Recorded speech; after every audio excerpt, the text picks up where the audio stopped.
আমরা ইন্ডিয়ার কথা আমরা কনসেন্ট্রেট করতেছি না, আমরা খালি আমরার কথা কনসেন্ট্রেট করতেছি। গেল বছর দেশে ফিরে হামজা বলেছিলেন ভারতকে নিয়ে ভাবতে চাই না, আর রোনান সুলিভান বললেন থামতে চাই না, ভারতকে হারিয়েই থামবো। দুটি ভিন্ন সময়, কিন্তু কথার ভাবার্থ একই, ভারতকে হারাতে হবে।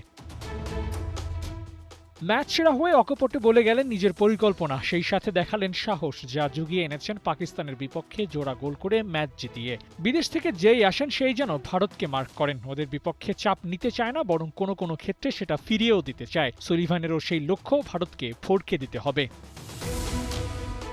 ২৬ মার্চ ভারত পাকিস্তান ম্যাচ, দুদিন পর ভারতের বিপক্ষে খেলবে বাংলাদেশ। প্রথম ম্যাচের দাপুটে জয়ের পর ফুরফুরে মেজাজে থাকা বাংলাদেশ দলের জন্য সহজ হবে না টিম ইন্ডিয়াকে হারানো। তবে জয় দিয়ে শুভ সূচনা করা বাংলাদেশের জন্য জয় পাওয়াটা অসম্ভব নয় বটে। সুলিভানের এই অদম্য ইচ্ছাটা বাকিদের মধ্যেও টনিক হয়ে কাজ করতে পারে।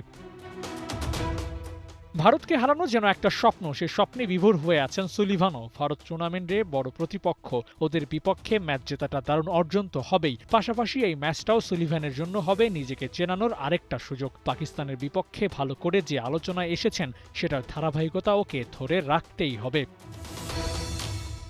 সুলিভানের জন্য অপেক্ষা করছে জাতীয় দল। ওর মতো সলিড পারফর্মার থাকলে অ্যাটাকিং লাইনটা আরও সমৃদ্ধ হবে। হামজাদের দরজায় নক করার আগে এই টুর্নামেন্টটা হবে ওর জন্য আলাদা, কারণ এখান থেকেই একাধিক প্লেয়ার জাতীয় দলের জন্য বিবেচনায় আসতে পারে।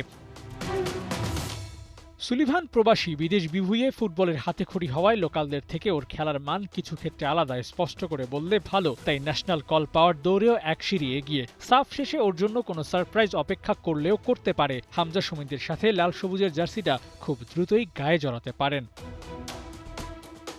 আবু নাইম, ৭১।